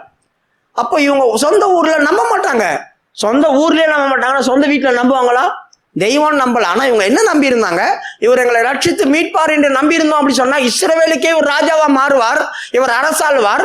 இவர் அரசாளும் போது ராஜா குடும்பமா சொன்னாங்க, ராஜ குடும்பம்னு சொல்லி சந்தோஷமா அந்த கிழமை நாங்க தாவீதுடைய குடும்பத்துல தானே வரோம். அந்த நம்பிக்கையில தான் இவங்க இருந்தாங்க. படிமா மறுபடியும் அந்த வசனத்தை. அவரே இஸ்ரவேலை மீட்டு ரட்சிப்பவர் என்று நாங்கள் நம்பி இருந்தோம். பாத்தீங்களா, இந்த நம்பிக்கை தான் எங்களுக்கு. அவர் இஸ்ரவேலை மீட்டு ரட்சிப்பார் என்று நம்பி இருந்தோம், அவர் ராஜாவா அரசாள்வார் என்று நம்பி இருந்தோம். அவர் இப்ப செத்து போயிட்டார். இப்ப எங்களுக்கு என்ன நம்பிக்கை போச்சு? நம்பிக்கை போச்சு. ஆண்டவர் சொல்றாரு, வேத வாக்கியங்களை அறியாத இருக்கிற மந்த புத்தி உள்ளவங்களே, முட்டாள்களே அப்படி சொன்னார். படிமா அந்த வசனத்தை. 25. அப்பொழுது அவர் அவர்களை நோக்கி, தீர்க்கதரிசிகள் சொன்ன யாவையும் விசுவாசிக்கிறதற்கு புத்தி இல்லாத மந்த இருதயம் உள்ளவர்கள். பாத்தீங்களா, புத்தி இல்லாத அப்படி சொன்னா, நம்ம சொன்னா யாரெல்லாம் முட்டாள் அப்படி சொன்னா, எங்களை முட்டாள்னு சொல்லிட்டாரு சென்ட்ரல் பாஸ்டருக்கு போய் நின்றுதான். சென்ட்ரு பாஸ்டர்கிட்ட வரைக்கும் போய் நின்றுக்குவாங்க. ஆனால் அவங்க வேறு எப்படி சொல்கிறாரு, புத்தி இல்லாத மந்த புத்தி உள்ளவங்கள ஏன்டா இப்படி இருக்கிறீங்க? தீர்க்க தரிசனம் சொன்ன வசனம்லாம் நீங்கள் படிச்சிருக்கலாம். யூதர் தானே, அவங்க தான் கரைச்சி குடிச்சிருப்பாங்களே. ஒன்றுமே தெரியாது, இப்படி முட்டாள் மாதிரி கிடக்குறீங்களா? அவங்கள பதட்டத்தில் என்ன பேசுகிறோம் என்ன பண்ணுறோன்னு தெரியாமல் ஒருத்தர் சொல்கிறாரு, முட்டாள்களா அப்படி சொல்கிறாரு. இருதயத்தில் சூடு சொன்ன இல்லைன்றாரு. போயிட்டு இப்போ ஆண்டவர் என்ன பண்ணாரு, இந்த பக்கம் போனால் அப்படியே யூதேய கலிலேயா போயிடலாம், இந்த பக்கம் எம்மாவூருக்கு போகலாம். அப்போ 2 ரோடு பிரியும் இல்லையா? அந்த பிரியும் இடத்துல சாயந்தரம் இருட்டு ஆகிப்போச்சு. அவர் அப்படியே பக்கமாக விலகி போகிற மாதிரி போனார். ஐயா, நீங்கள் யாரோ எவரோ தெரியல, இவ்வளோ டாப் டக்கராக பேசுனீங்க, வேத வசனத்தெல்லாம் எடுத்து அப்படியே கண்ணுக்கு முன்னால் கொண்டு வந்தீங்க, இவ்வளோ பண்ணிட்டு இப்போ போகிறேன்னு சொல்கிறீங்களே, மூத்தவராக வேற இருக்கீங்க. அதனால் என்ன பண்ணுங்க, தயவுசெய்து வாங்க, சாயந்தரம் வேலையை ஆகிப்போச்சு. ஏன்னா அவங்க ராபூஜனம் தானே சாப்பிடுவாங்க, கொஞ்சம் இருட்டினோடனே சாப்பிட்ருவாங்க. சாயந்தரமே நைட் நம்ம 10 மணி 11 மணி பேய் சாப்பிட்ற மாதிரி சாப்பிட்றோம், அந்த மாதிரி அவங்க சாப்பிட மாட்டாங்க. அவங்கெல்லாம் சீக்கிரமாக சாப்பிட்டு சீக்கிரமாக படுத்துக்குவாங்க. காலையில் 4 மணிக்கெல்லாம் எழுப்பாங்க. அப்போ அவங்க சொன்னாங்க, சாயந்தரம் ஆகி போச்சு, எங்கள் கூட வந்து ராபோஜனம் சாப்பிட்டு கொஞ்சம் இருந்து தங்கிட்டு விடிஞ்ச பேர் போகலாம், நைட்லலாம் பிரயாணம் பண்ணக்கூடாது, மோசமான இடம் இதெல்லாம் அப்படின்னு சொல்லிட்டு கூப்பிட்டு போயிட்டாங்க. ஆண்டவரை வற்புறுத்தி கூப்பிட்டனால வந்துட்டாரு. வந்தவொடனே என்ன நடக்கும்? இப்போதான் இவர் வேத வாக்கியத்தெல்லாம் நிறைய எடுத்து சொல்றாரு. வேத வாக்கியங்களை அதிகமாக பேசுறவங்க தான் சாப்பிடும் போது ஜெபம் பண்ணணும், சாப்பிடும் போது ஜெபம் பண்ணணும். இப்போ எடுத்து அப்பத்தை எடுத்து கொடுத்தாங்க அவர்கிட்ட. இந்தாங்க ஐயா, நீங்கள் தான் என்னமோ சொன்னீங்க, அதனால இதை நீங்கள் ஆசீர்வதித்து புட்டு எங்களுக்கு கொடுக்க, நாங்கள் அதை வாங்கி சாப்பிட்டுக்கிறோம். ஆண்டவர் என்ன பண்ணாரு, அந்த அப்பத்தை வாங்கி அண்ணாந்து பார்த்து சோத்திரம் பண்ணி புட்டார். சோத்திரம் பண்ணி புட்டாக்கா அது யார் புடுவா? இவங்க ஏற்கனவே பார்த்துருக்காங்க, இயேசு கிறிஸ்து அந்த மாதிரி செய்திருக்கிறார். அண்ணாந்து பார்த்து அப்பத்தை புட்டார், சோத்திரம் பண்ணி புட்டு கையில் கொடுத்தார். பாரு, வாங்கினாங்க, அவரு மறைஞ்சிட்டார். கண்ணு டபக்குன்னு திறந்துச்சு. அவரு இயேசு கிறிஸ்து தான். இவ்வளோ நேரம் நம்ம கிட்ட இவ்வளோ பேசியிருக்கிறாரு, நம்மளுக்கு அறிவிலே கிளையப்பா, உனக்கு தான் அறிவில்லை. அவர் வழியில எவ்வளவு வசனத்தை சொல்லிட்டு வந்தாரு.